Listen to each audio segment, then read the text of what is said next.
Good morning mga kababoy. So may bibisitahin ako dito sinumpitan ko ng anak na daw. Yan, ng mga bieg. Oh, ang ganda naman ng crib. Pa-crib pa pala eh. Oh yan, nawala ang bieg. Ang ganda naman ng kanilang kulungan. Ang laki pala ng ginawang bahay. Safe na safe. Yun na. Pagka nakailang araw, sasama na natin sa kanyang inahin lagi. Para pag nagutom sila, hindi na ibababa. Mayroon ho. Oo. Yan eh, pag naturukan natin, hayaan nyo ng kasama niya. Malalakas na. Ayos naman ang putol ng iba eh.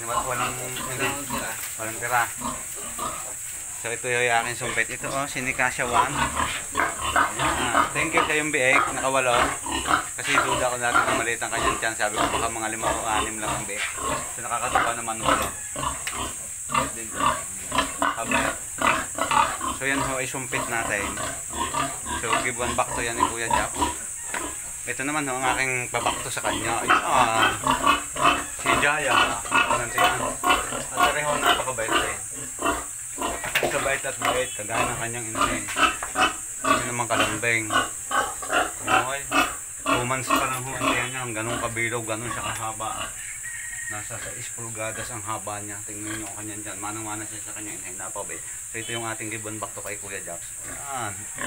So sa Sigero family shout out. Ayan. Bait ka ha. Bait ni Jaya. Tapos, sinikasya to. Ayun, nasumpitan ko na rin naman. Parang magdadalawang linggo na. So hindi pa ulit nagkakanday sana. Magdiretso ng pagbubuntes. At huwag ka na rin magpaulit. Magastos pag nagpaulit. So sana naman may positive na rin to. Medyo nalaki na rin yung anten niya eh. So pinaka-date itong nagpasumpit. Pinuntahan ko ngayon binisita ko kasi tuturukan namin yung bieg. 3 days, pang 3 days na turok yung ating iron saka yung bike box. So ayan. Napakaganda ng crib na ginawa ni Utay, Jordan. Ang lawak, may lagi itong talunan.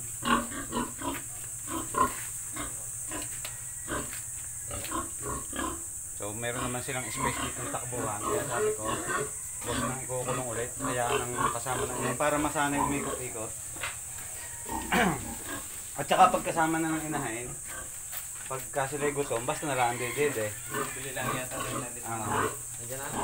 Basta pag pumupula, pag tumayo yung inahin, lagi lang wawalisin agad. Parang hindi niya, sabagay pag umihina, gusto mapaparo na yan ay ang tiyan niya. Hindi kayo binabad ko. Aba ano eh. Pinaglaro ng tae. Oo, pag ang inahin, pag hindi agad nadakaut, paglalaruan niya. At saka pupunta din sa dede ng inahin, kaya pag suksok nila yung mga tutuksok. Kaya ako pag gamit break ako, alaga akong kada isang oras sinisilip ko pag may tae nga dinadakot ko na agad, tapon agad. Para hindi lumapad sa kanyang tiyan. Kabait na inahin. Buti hindi masungit nung nanganak. Nagpadidig na agad. Very good. Magatas na. May lactation na yan ha. Kalahating tabo. O kaya kalahating tabong lactation, kulang 1 tabong breeder ang nilalagay. Kasi 8 bake nga, may bake na eh. Para hindi siya mamaya. Tapos, pinapatanghali. Patanghali kahit purong breeders lang.